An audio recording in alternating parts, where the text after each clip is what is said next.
Assalamualaikum warahmatullahi wabarakatuh. Hello viewers, I Muhammad Abdul Habib welcome you all to AIMS tutorial for accounts. In this video, I'll be explaining the chapter Admission of a Partner, Practical Problems for Intermediate Second Year Students for Telangana State Board of Intermediate Education. The weightage for this problem is 20 marks. Let us have a problem. Page number 242, question number 6.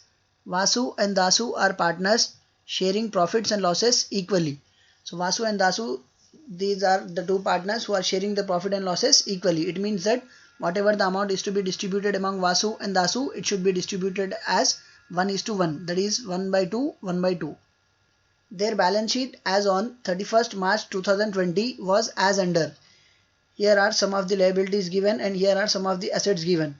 Credit cards 20,000, outstanding expenses 10,000, general reserves 20,000, capital accounts of Vasu is 1,20,000 and Dasu is 1 lakh, and the total on liability side is 2,70,000. The assets are given as cash at bank 15,000, sundry debtors 40,000, stock 80,000, furniture 10,000, machinery 50,000, buildings 70,000, profit and loss account 5,000, and the total on asset side is also 2,70,000. You are provided with some additional information that they decided to admit Mr. Sonu from 1st April 2020 on following conditions. So who were partners? Vasu and Dasu were partners and they have decided to admit Mr. Sonu as a new partner on 1st April 2020 on following conditions. Sonu has to pay 1 lakh rupees 1,25,000 as capital for 1/4 share in future profits. मतलब नया बंदा business में कौन आ रहा? सोनू. ये बंदा business में आने के लिए कैपिटल कितना ला रहा? 1,25,000 for 1/4 share in future profits. आगे जाके फ्यूचर में जो प्रॉफिट्स बढ़ेंगे उसमें ये सोनू को 1/4 शेयर मिलेगा. फिर नया बंदा अपने साथ कैपिटल के साथ और क्या लेके आना? गुडविल. सोनू शेल पे ₹30,000 एज गुडविल. तो नया बंदा जो कैपिटल ला रहा वो 1,25,000 है और जो गुडविल ला रहा वो 30,000 है. Next, another adjustment is given as, additional information is given as machinery to be depreciated by 10%. तो मशीनरी की जो वैल्यू है उसमें से 10% आपको डिप्रिशिएट करना है.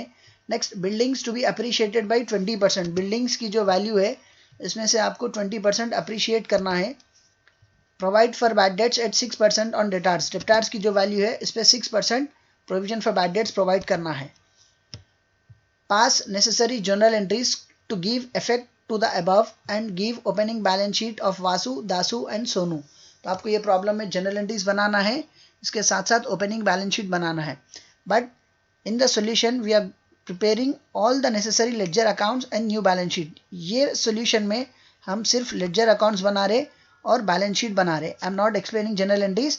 After completing the chapter I will be explaining journal entries for whatever the problems which have been asked in the reader. So what are the ledger accounts that we prepare here? First we prepare revaluation account. What is the format for revaluation account given here? Date, particulars, JF, which stands for General Folio Amount rupees. Date, particulars, JF, General Folio Amount rupees. You need to write the symbol of rupees. I have written here as RS. And the name of the account is revaluation account. Towards extreme left you will be writing DR and towards extreme right you will be writing CR. How do we prepare revaluation account? Decrease in value of asset will be recorded on debit side of revaluation account. I am writing the rules for revaluation here. Decrease in value of assets or increase in value of liability will be recorded on debit side of revaluation account.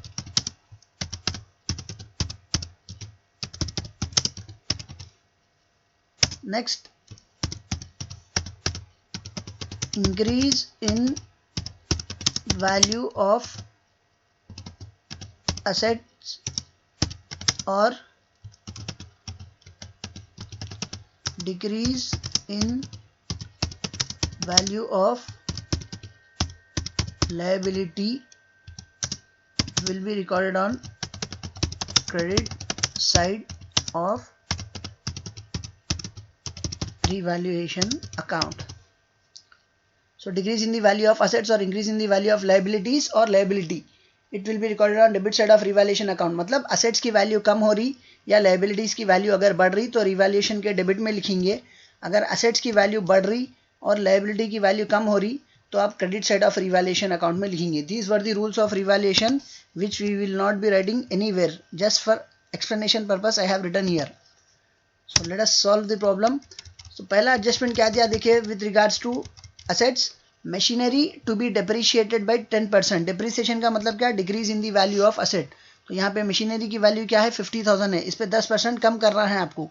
So decrease in the value of asset will be recorded on debit side of revaluation account. कौन सा asset की value कम हो रही, machinery की value कम हो रही. So it will be recorded here as machinery account. तो मशीनरी अकाउंट, मशीन की वैल्यू क्या थी 50,000, इस पे 10% कम हो रहा. 50,000 into 10 divided by 100. So 50,000 into 10 divided by 100, it works out to be 5,000 rupees. Next, दूसरा एडजस्टमेंट क्या है, buildings to be appreciated by 20%. Appreciated का मतलब वैल्यू बढ़ाना. तो यहाँ पे the value of the buildings is given as 70,000. So 10% of 70,000 is 7,000, whereas 20% will be 14,000. तो बिल्डिंग्स की वैल्यू यहाँ पे बढ़ रही.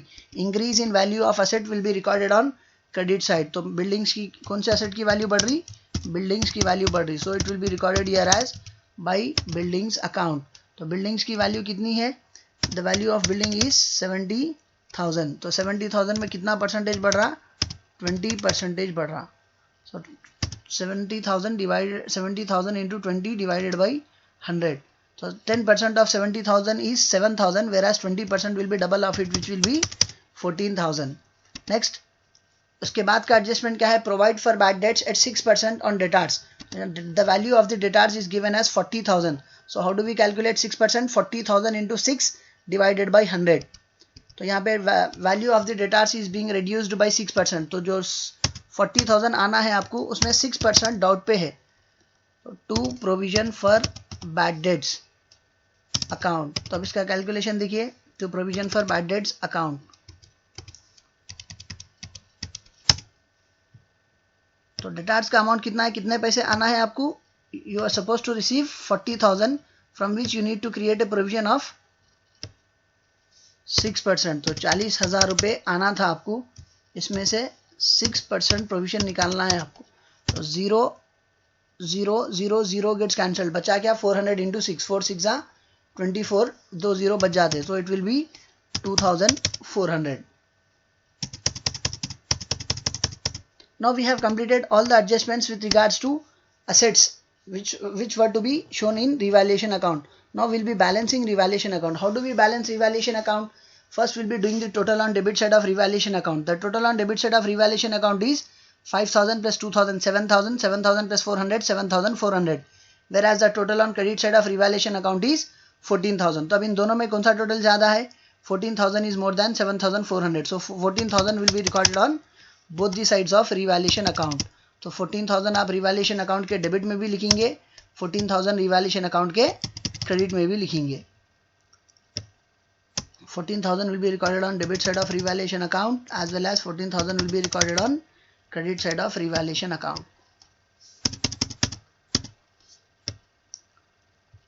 So now subtracting 7,400 from 14,000. On debit side we have written 14,000, but the value is only 7,400. On credit side we have written the total 14,000. Here we have 14,000. तब ये 14,000 में से क्या करेंगे, 7,400 माइनस करेंगे. First subtract 7,000 from 14,000, you will be left out with 7,000. Then subtract 400 from 7,000, you will be left out with 6,600. तब ये जो 6,600 आएगा, it is profit on revaluation which will be distributed among partners. So it will be recorded as to profit transfer to. It will be distributed among partners in their profit sharing ratio to Vasu capital account. तो यहाँ पे जो profit sharing ratios है ये लोगों के equal है. Equal मतलब 1:1, हाफ हाफ बटेगा equally. 1:1 it becomes two 1 + 1 2. So 1/2 1/2. तो यहाँ पे जो प्रॉफिट आ रहा वो 6,600 आ रहा. सो 6,600 when divided into equal shares, 1 divided by 2. So Vasu will be getting 3,300. Similarly the same amount will be given to Dasu, which will be recorded as to Dasu capital account, and the calculation will be the same, 6,600 into 1 divided by 2. तो इन दोनों का जो amount आ रहा है यहाँ पे, it is 3,300 for Vasu and 3,300 for Dasu.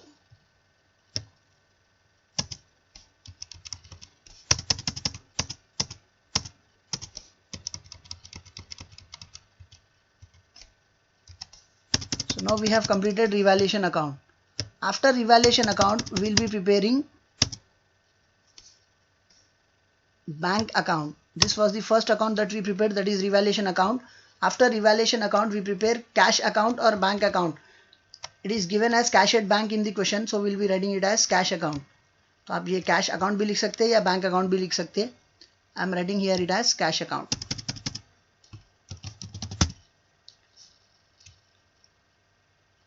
या फिर क्योंकि आपको कैश एट बैंक दिया हुआ है तो बैंक अकाउंट ही लिखिए. How do we start bank account? Bank it is an asset. Cash या बैंक ये अपना एसेट है and all assets have debit balance. It will be shown as to balance brought down. इसकी जो वैल्यू रहती है आपको हर प्रॉब्लम में एसेट साइड दी हुई रहती है, इधर in the name of cash और in the name of bank, या फिर कैश इन हैंड या फिर कैश एट बैंक दिया हुआ रहता. So here it is given as cash at bank 15,000.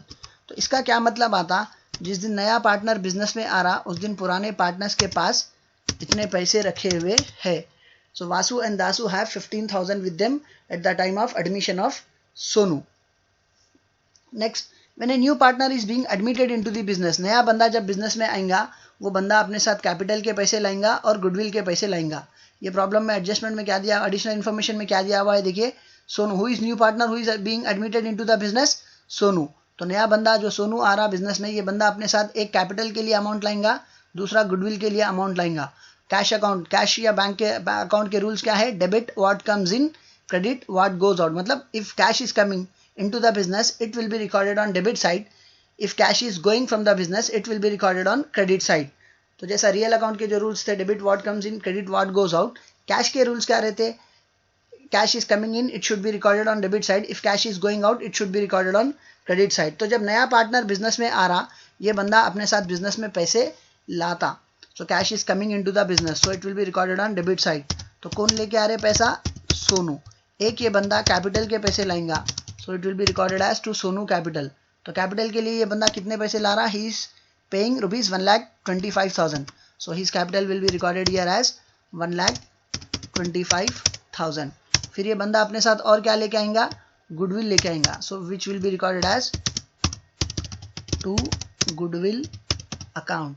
तो ये बंदा गुडविल के नाम पे कितने पैसे ला रहा, he is paying 30,000 towards goodwill. तो गुडविल के लिए 30,000 ला रहा है बंदा, 30,000. Now we'll be balancing cash account. So how do we balance cash account? नया बंदा सोनू बिजनेस में आने से पहले ये लोगों के पास 15,000 कैश था, बट नया बंदा अपने साथ 1,25,000 कैपिटल के पैसे ला रहा और 30,000 गुडविल के ला रहा. तो आज ये लोगों के पास अवेलेबल कैश कितना है, 1,25,000 plus 5,000 1,30,000 plus 10,000 1,40,000 plus 30,000 1,70,000. The total on credit side of bank account is 0. But in order to make balancing the account, we'll be writing the total as 1,70,000 on both the sides. तो यहाँ भी आप 1,70,000 debit में भी लिखेंगे, credit में भी आप 1,70,000 लिखेंगे. On debit side we have written the total 1,70,000 and we counted we have 1,70,000 here. But on credit side we have written 1,70,000 but the total on credit side of bank account is 0. Now in order to make it equal to 1,70,000, we'll be writing it as by balance carried down. कितना amount है, 1,70,000.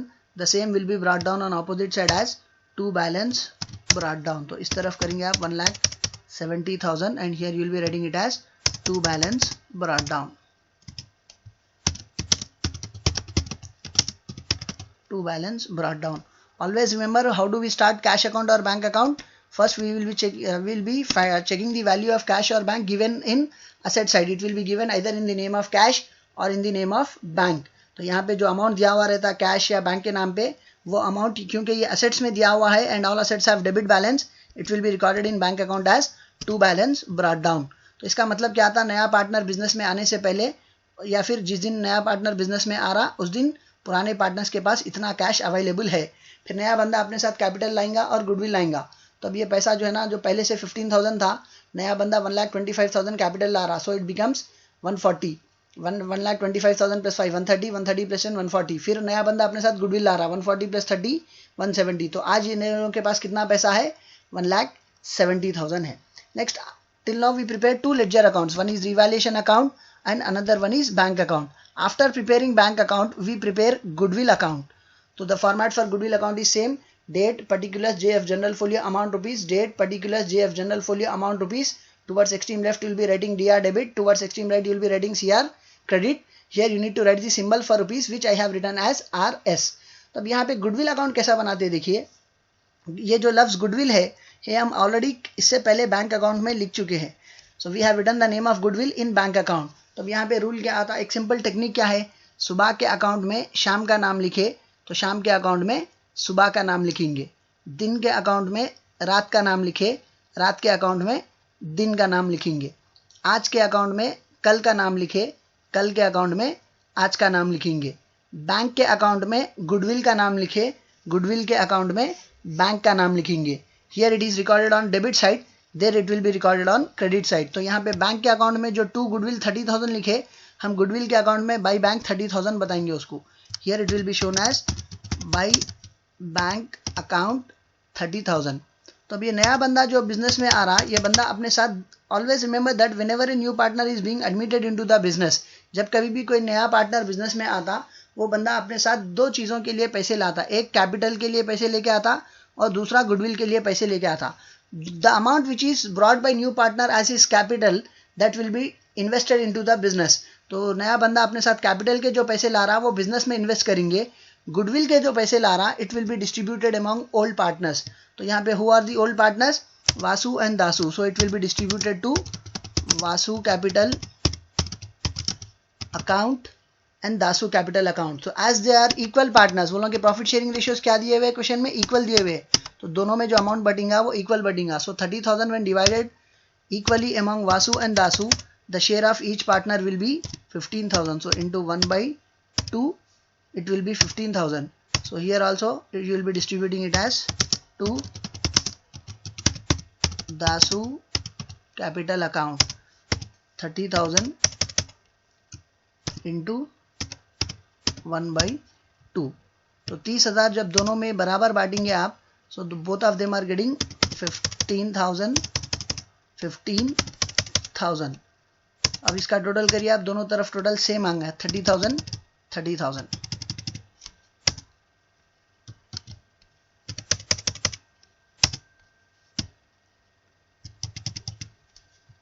The total on debit side of goodwill account is 30, whereas the total on credit side of goodwill account is also 30,000.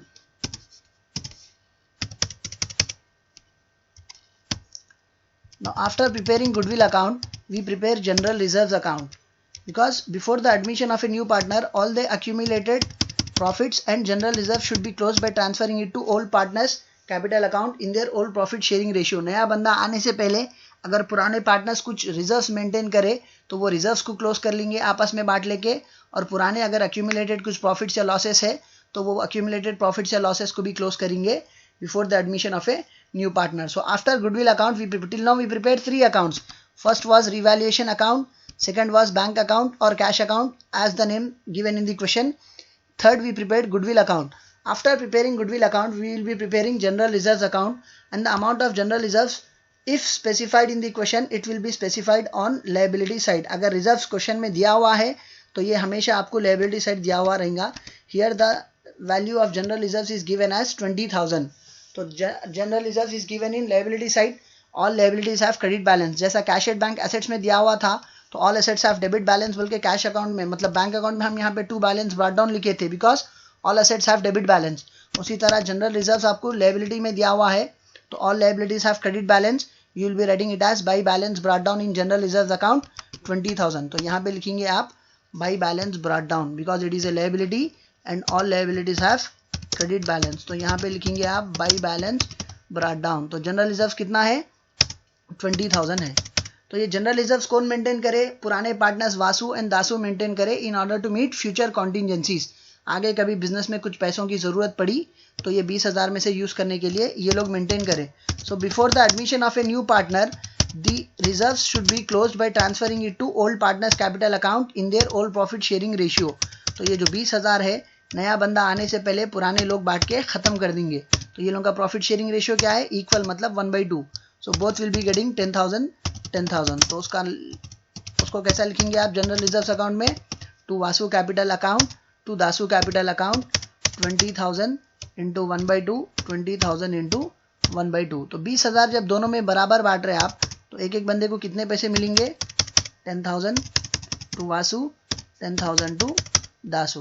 अब इस तरफ दोनों का total करिए आप. The total on both the sides will be same, 20,000 on debit side of general reserves account and 20,000 will be on credit side of general reserves account. After preparing general reserves account, we prepare profit and loss account if given in the question. अगर आपको profit and loss, क्योंकि नया partner आने से पहले पुराने partners ना के सिर्फ पुराने जनरल रिजर्व्स कोई भी रिजर्व्स बांट के क्लोज करेंगे, अगर इसके साथ साथ accumulated profits या accumulated losses है, even accumulated profits and accumulated losses will be closed. Accumulated का मतलब जमा हुआ, profits मतलब पुराने फायदे, accumulated losses का मतलब पुराने नुकसान. अगर पुराना फायदा रहा तो भी आपस में पार्टनर्स बांट के क्लोज करेंगे, पुराना नुकसान रहा तो भी आपस में बांट के क्लोज करेंगे. So now will be preparing profit and loss account if given in the question. तो एक नज़र क्वेश्चन में देखिए आप. प्रॉफिट एंड लॉस अकाउंट पहले लायबिलिटी साइड देखिए. If you remember question number 5, profit and loss was given on liability side, but in this problem profit and loss is given on asset side. तो if profit and loss is given on liability side, it will be old profits. अगर profit and loss liability में दिया हुआ है तो ये पुराने profits है. But वेराज if the same profit and loss is given on asset side, it means it is old loss. तो अगर प्रॉफिट एंड लॉस लायबिलिटी में दिया हुआ है तो पुराने प्रॉफिट्स है, अगर असेट्स में दिया हुआ है तो ये पुराने लॉसेस है. अगर पुराने प्रॉफिट्स है तो भी आप पार्टनर्स में बांट के क्लोज करेंगे, पुराने लॉसेस है तो भी ओल्ड पार्टनर्स में बांट के खत्म करेंगे. तो यहाँ पे profit and loss as it is given in asset side, all assets have debit balance, so it will be shown in profit and loss account as to balance brought down 5,000 rupees. तब यहाँ पे लिखेंगे आप profit and loss account में, you will be writing it as to balance brought down. कितना पैसा है ये लोगों का? पहले के से कितना नुकसान था? 5,000 का लॉस था. So this will be closed by transferring to both the partners. Who are both partners? Vasu and Dasu. So it will be transfer to their capital account. तो 5,000 दोनों में पुराने रेशियोज में बांटना है. मतलब पुराने रेशियोज क्या है बोलोगे? इक्वल, मतलब 1:2, 1:1, 1:1. सो 1/2, 1/2. तो ये बंदे का शेयर ऑफ लॉस क्या रहेगा? 2,500. The same will be transfer to Dasu. तो यहाँ पे लिखेंगे आप by Vasu capital by Dasu capital. The calculation will be 5,000 into 1/2 as both of them are equal partners. तो अब ये पुराने लॉसेस जो 5,000 थे, ये दोनों में वो लॉस बांट दे रहे, तो each partner share is 2,500 which will be deducted from there capital account. क्योंकि ये पुराने लॉस थे, अगर प्रॉफिट्स रहते तो पार्टनर्स में बांटते थे, क्योंकि ये नुकसान है तो उन लोगों के कैपिटल अकाउंट से आप डिडक्ट करेंगे. Next, after preparing profit and loss account, now we will be preparing partners capital account. तो पार्टनर्स कैपिटल अकाउंट क्वेश्चन में देख के आप बनाएंगे.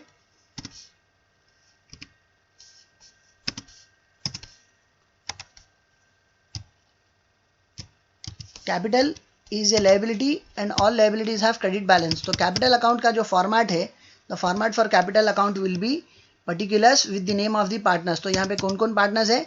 Vasu, Dasu and Sonu. So the format for partners capital account will B particulars Vasu amount rupees, Dasu amount rupees, Sonu amount rupees, particulars Vasu amount rupees, Dasu amount rupees, Sonu amount rupees. Here you will be writing the symbol for rupees which I have written as RS. Towards extreme left you will be writing DR debit and towards extreme right you will be writing CR credit. How do we start partners capital account? So always the amount of capital will be given in the question on liability side. तो हर problem में आपको Capitals का जो amount है वो liability side ही मिलेगा. The amount of Vasu, the capital amount of Vasu is 1,20,000 and Dasu is 1 lakh.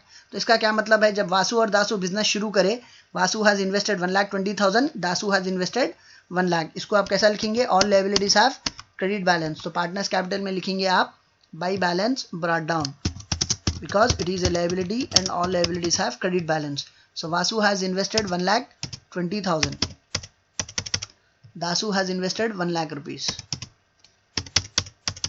Sonu का amount क्यों नहीं रह रहा? Because he is a new partner. तो ये जो बैलेंस शीट है ये पुराने पार्टनर्स की पुरानी बैलेंस शीट है, तो पुरानी बैलेंस शीट में सिर्फ पुराने पार्टनर्स का अमाउंट मिलेगा। नेक्स्ट एडिशनल इन्फॉर्मेशन में ये पॉइंट दिया हुआ था कि Sonu has to pay ₹1,25,000 as capital when a new partner is being admitted into the business, he pays for capital and goodwill. तो ये बंदा पहले कैपिटल के लिए पैसे ला रहा है 1,25,000। ये हम कौन से अकाउंट में लिखे थे? बैंक अकाउंट में लिखे थे। क्यों लिखे थे?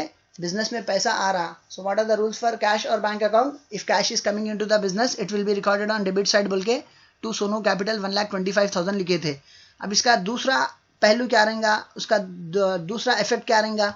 बैंक के अकाउंट में सोनू कैपिटल का नाम लिखे, सोनू कैपिटल के अकाउंट में बैंक का नाम लिखेंगे। So as we have written the name of Sonu capital account in bank account, now will be writing the name of bank account in Sonu capital account. Here it is recorded on debit side, there it will be recorded on credit side. तो जैसा हम bank account में to Sonu capital 1,25,000 लिखे, Sonu capital account में by bank account 1,25,000 लिखेंगे। Now you will be writing it as by bank account 1,25,000। तो अब यहाँ पे पूरे तीनों पार्टनर्स का कैपिटल हो गया। ये बंदा 1,20,000 इन्वेस्ट करा था, ये बंदा 1 लाख इन्वेस्ट करा था, ये बंदा 1,25,000 बिजनेस में आते वक्त लेके आ रहा। फिर ये बंदा अपने साथ एक और चीज लेके आया था, गुडविल लेके आया था, गुडविल अकाउंट। तो गुडविल अकाउंट क्या करे थे? वो बंदा जो गुडविल के 30,000 लाया, that has been distributed among old partners in their old profit sharing ratio, as we have not calculated sacrificing ratio here. So sacrificing ratio is assumed to be the old ratio. अब यहाँ पे क्योंकि आपको question में new ratios दिया हुआ नहीं है और हम सैक्रिफाइसिंग रेशियो फाइंड नहीं करें, it will be assumed that partners are sacrificing in their same old ratio.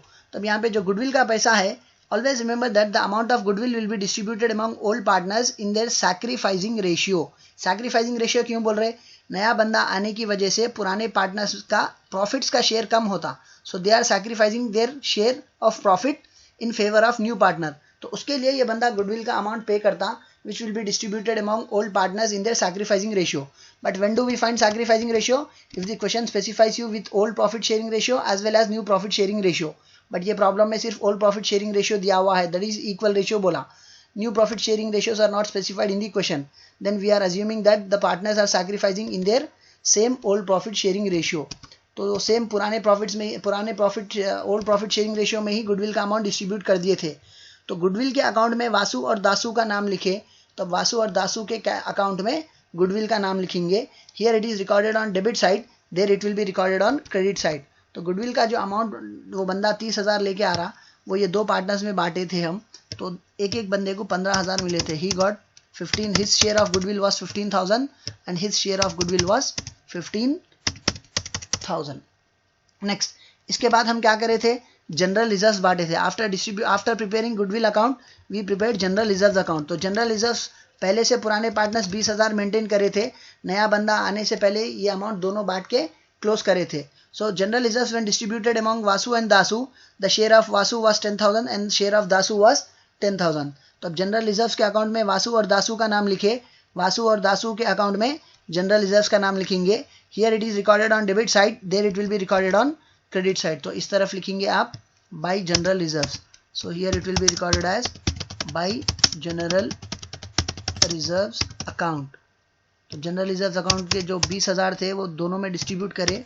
He is getting 10,000, he is also getting 10,000। फिर जनरल रिजर्व्स के साथ साथ हम एक और चीज बांटे थे, accumulated profit and losses.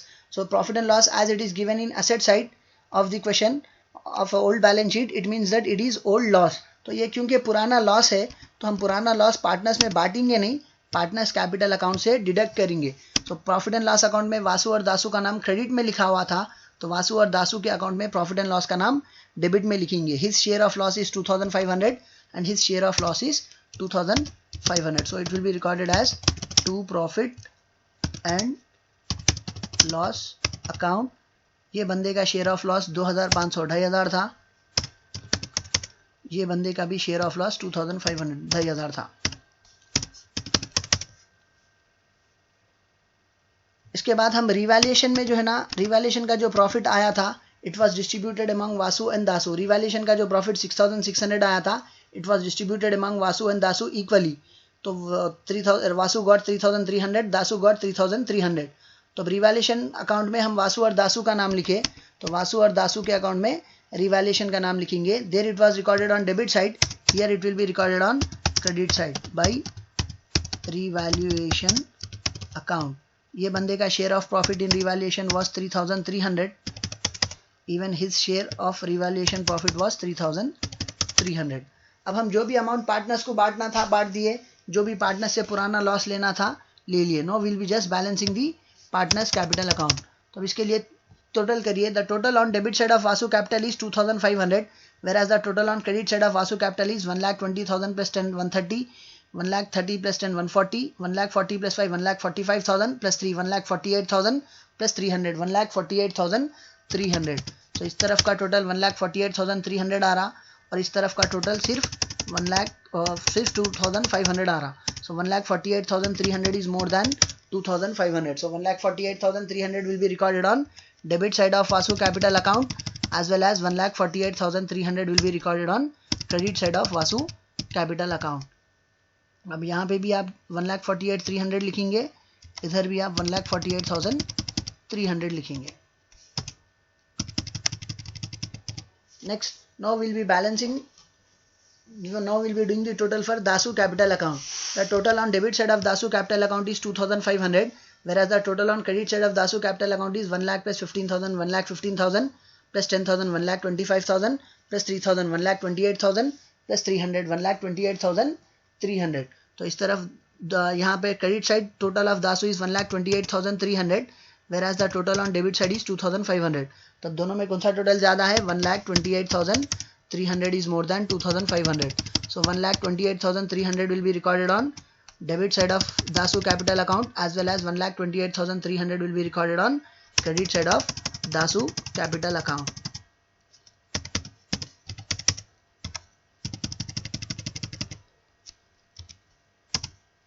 Next we'll be doing balancing for Sonu Capital account. The total on debit side of Sonu Capital account is 0, whereas the total on credit side of Sonu Capital account is 1,25,000. So 1,25,000 will be recorded on both the sides of Sonu Capital account. तो Sonu Capital के credit में भी आप 1,25,000 लिखेंगे, Sonu Capital के debit में भी आप 1,25,000 लिखेंगे. So even here it will be recorded as 1,25,000. Now how do we balance it?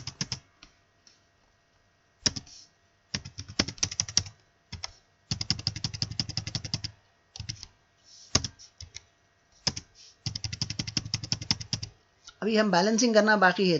The total on credit side of Vasu capital account is 1,48,300, whereas the total on debit side of Vasu Capital account is 2,500. So subtracting 2,500 from 1,48,000. पहले आप 1,48,000 में से 2,000 निकाल दीजिए, 1,46,000 बचते. फिर आप 300 में से 500 नहीं निकाल सकते और 200 निकालना रहता. So 1,46,000 में से 200 निकाल दीजिए, you will be left out with 1,45,800. तो इस तरफ लिखेंगे आप amount 1,45,800, which will be recorded here as to balance carried down. To balance carried down. इसका क्या मतलब आता है? वासु का जो टोटल कैपिटल है वो 1,48,300 है. ये कैसा हो गया? When he has started the business, he has invested 1,20,000. When a new partner has been admitted, from his goodwill, from his amount of goodwill, he is getting a share of 15,000. तो ये बंदा बिजनेस शुरू करे वक्त 1,20,000 invest करा था. फिर नया बंदा जो गुडविल ला रहा उसमें से 15,000 मिले, पुराने जो जनरल रिजर्व 20,000 थे उसमें से 10,000 मिले, रिवैल्यूएशन के प्रॉफिट्स में से 3,300 मिले. Now the capital account earlier the capital account of Vasu was 1,20,000. Now his capital balance is 1,48,300, from which we are subtracting accumulated loss of 2,500. Now his capital balance is 1,45,800. तो आज ये बंदे के पास कितने पैसे हैं? 1,45,800. Similarly will be balancing Dasu capital account. Dasu जब business में आया था ये बंदा 1 लाख इन्वेस्ट करा था. नया बंदा जो गुडविल ला रहा उसमें से 15,000 मिल रहे, पुराने जनरल रिजर्व में से 10,000 मिल रहे, रिवैल्यूएशन प्रॉफिट्स में से 3,300 मिल रहे. So the capital balance of Dasu is now 1,28,300, from which will be subtracting accumulated loss of 2,500. Now his capital balance will be, so 1,28,000 में से पहले 2,000 माइनस कर दीजिए आप, 1,26,000 बचते. फिर ये 300 में से आप 500 सब्ट्रैक्ट नहीं कर सकते और 200 सब्ट्रैक्ट करना रहता. तो 1,26,000 में से अगर आप 200 माइनस करें, so the value which is left out is 1,25,800. अब सोनू का कैपिटल देखिए, क्रेडिट साइड 1,25,000 है, डेबिट में कुछ नहीं है सब्ट्रैक्ट करने के लिए, सो it will B 0. So 1,25,000 minus 0, the value will be 1,25,000. 27,000। तब ये लोगों का जो कैरी डाउन आ रहा, वासु के लिए कैरी डाउन क्या आ रहा 1,45,800, दासू के लिए आ रहा 1,25,800, सोनू के लिए आ रहा 1,25,000, which will be recorded here as by balance brought down because capital is a liability and all liabilities have credit balance। तो ये बंदे का जो कैरी डाउन था वो कितना था, it was 1,45,800। तो यहाँ 1,45,800, so here it will be recorded as by balance brought down 1,45,800। Dasu का जो अमाउंट था वो कितना था 125,800, so it will be recorded here as by balance brought down 125,800। Sonu का जो कैपिटल है वो 1,25,000 है, it will be shown as 1,25,000। Now we have also completed partners capital account. Now we'll be preparing balance sheet after the admission of a new partner। Question में जो balance sheet दी हुई है ये ओल्ड बैलेंस शीट है और सिर्फ इसमें old partners के वैल्यूज है। Now we'll be preparing balance sheet after admission of Sonu. तो इसकी जो हेडिंग आएंगी balance sheet of Vasu, Dasu and Sonu as on 1st April 2020 and the format for balance sheet is liabilities amount rupees, assets amount rupees, you need to write the symbol for rupees which I have written here as RS, and the heading will be balance sheet of Vasu, Dasu and Sonu as on 1st April 2020. So on liability side first we will be showing the capital balances of all the partners, the capital. So who are partners, Vasu, Dasu, Sonu. तो वासु का जो capital account था, capital balance था वो कितना था, ये carry down values लिखेंगे आप 1,45,800, 1,25,800, 1,25,000। सो 1,45,800 it was for Vasu, 1,45,800। Dasu का क्या था 1,25,800, सोनू का क्या है 1,25,000। Next after writing the capital balances, now we'll be checking all the items which were given in the question on liability side। so liability side में जो जो items दिए हुए उस पर एक नज़र देखिए आप। we have written capitals, यहाँ पे वासु और दासू के old capitals थे, हम नई बैलेंस शीट में new capitals लिख दिए। next we had general reserves 20,000 which we have closed by transferring it to old partners capital account in their old profit sharing ratio। then we have outstanding expenses 10,000, creditors 20,000। तो इन दोनों के लिए आपको adjustment दिया हुआ नहीं था, तो these two names, outstanding expenses 10,000 and creditors 20,000 will be shown as it is in new balance sheet। तो नई बैलेंस शीट में बताएंगे आप creditors 20,000, creditors was given as 20,000 क्योंकि इस पे कुछ एडजस्टमेंट नहीं था तो ये जैसा है वैसा बताएंगे आप, creditors 20,000। फिर अपने पास एक और चीज दी हुई थी आउटस्टैंडिंग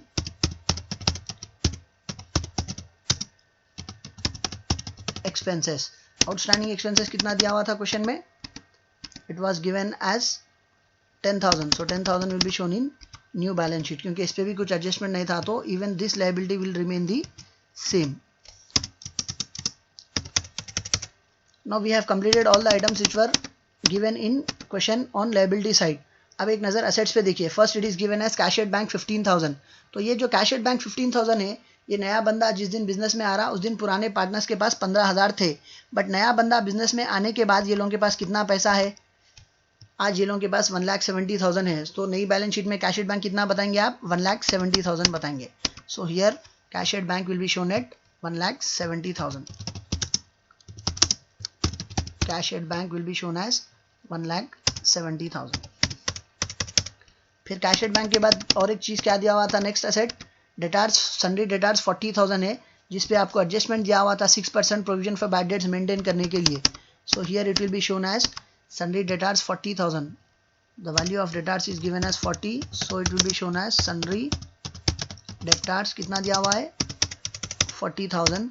इसमें से आपको 6% provision for bad debts maintain करना था। Provision for bad dates 6%। सो 6% का कैलकुलेशन करें आप तो 2,400 आया था जो हम रिवैल्यूएशन के डेबिट में लिखे थे। To provision for bad debts 40,000 into 6/100 2,400 which will be subtracted now. तो यहाँ पे आप क्या करेंगे 2,400 यहाँ पे सब्ट्रैक्ट करेंगे। सो subtracting 2,400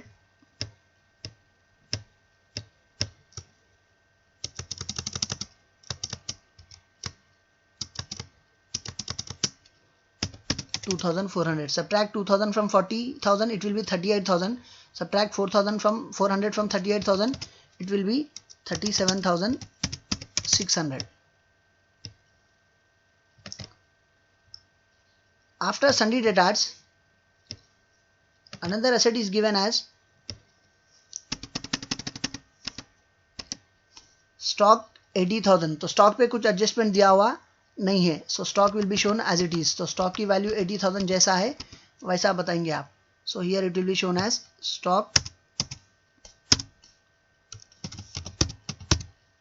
stock will be shown as 80,000 as it is.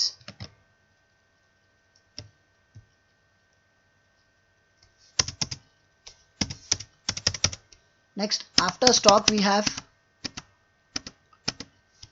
furniture 10,000. तो फर्नीचर पे भी कुछ एडजस्टमेंट दिया हुआ नहीं था, so even it will be shown as it is furniture 10,000. तो नई बैलेंस शीट में भी आप असेट्स में बताएंगे furniture 10,000.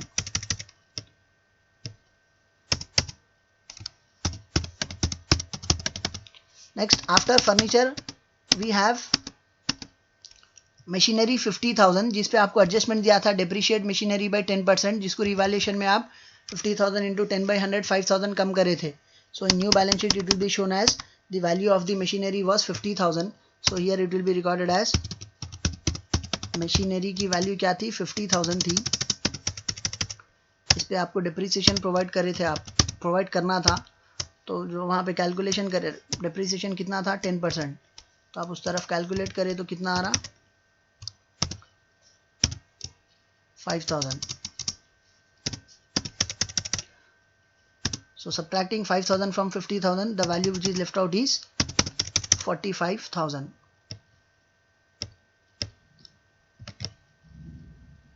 Next, after machinery we have buildings value 70,000. तो buildings की जो value है इस पे भी एक adjustment था appreciate buildings by 20% बोल के, जिस पे आप 14,000 बढ़ रहे बोल के रिवैल्यूएशन के क्रेडिट में बताए थे. तो नई बैलेंस शीट में बिल्डिंग्स कैसा बताएंगे the value of buildings is given as 70,000 which was appreciated by 20%. तो बिल्डिंग्स की जो कीमत पहले से थी वो 70,000 थी. इस पे आप जो अप्रिसिएशन कर रहे हैं, आप जो इसकी कीमत बढ़ा रहे, कितना बढ़ा रहे आप 20% बढ़ा रहे. तो जिसका कैलकुलेशन जो है ना 14,000 आया था.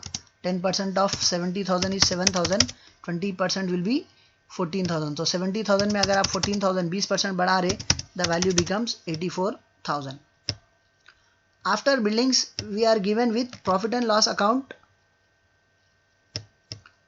पुरानी बैलेंस शीट में बिल्डिंग्स के बाद क्या दिया हुआ है, it is given as profit and loss account. तो ये पुराने लॉसेस है बोल के हम इसका प्रॉफिट एंड लॉस अकाउंट बनाए थे और ये पुराने पार्टनर्स में पुराना लॉस बांट के क्लोज कर दिए थे. So again it will not be shown in new balance sheet. Now we have completed all the items which were specified in question, which was specified on liability side of the question as well as on asset side of the question. अब सिर्फ ये लोगों का balancing करना बाकी है. अगर दोनों तरफ का आंसर सेम आ गया तो पूरा प्रॉब्लम सही है. So the total is 1,45,000 plus 5,000 1,50,000 plus 20,000 1,70,000 plus 1,00,000 2,70,000 plus 20 2,90,000 plus 1,00,000 3,90,000 plus 10 4,00,000 plus 20,000 4,20,000 plus 800 4,20,800 plus 800 4,21,600 plus 5,000 4,26,600. तो टोटल देखिए 4,26,600 आ रहा. I repeat 1,45,000 plus 5,000 1,50,000 plus 20,000 1,70,000 plus 1,00,000 2,70,000 plus 20 2,90,000 plus 1,00,000 3,90,000 plus 4,00,000 plus 20 4,20,000 plus 5,000 4,25,000 plus 1,600 4,26,600. So the total on liability side of the balance sheet is 4,26,600. अब एक नज़र assets पे भी check करिए आप, the total should be the same. तो इस तरफ चेक करिए 1,70,000 plus 30,000 2,00,000 2,00,000 plus 80,000 2,80,000 plus 10,000 2,90,000 290 plus 40 3,30,000 3,30 plus 80 4,10,000 4,10,000 plus 5 415 415 plus 4 419 419 plus 7 4,26,000 plus 600 4,26,600. So the total on asset side of the balance sheet is also 4,26,600. तो अगर दोनों तरफ का आंसर वैल्यू सही आई सेम आई तो ही आपका प्रॉब्लम सही है, अदरवाइज कहीं ना कहीं हम मिस्टेक करें. So these are the ledger accounts that we prepare for admission of a partner. The first account is revaluation account, second account is cash account or bank account, अगर question में cash दिया हुआ है तो cash लिखेंगे, bank दिया हुआ है तो बैंक लिखेंगे. Next we prepare goodwill account. After goodwill account we prepare general reserves account. After general reserves account, if profit and loss is given in the question either on liability side or on asset side, it will be prepared. Otherwise, it will not be prepared. Then after profit and loss account, we prepare partners capital account. फिर partners capital account के बाद finally क्या बनाएंगे हम? New balance sheet. Hope you have understood the topic and hope you have liked my video. If you like my video, do subscribe to my channel AIMS Tutorial for Accounts. And if you are a new subscriber to my channel, don't forget to press the bell icon for further notifications. Do like my video, post your valuable comments and do share it with your friends, relatives and all. One share can help someone to learn something. See you all in next video. Jazakallahu khair. Assalamu alaikum wa rahmatullahi wa barakatuh.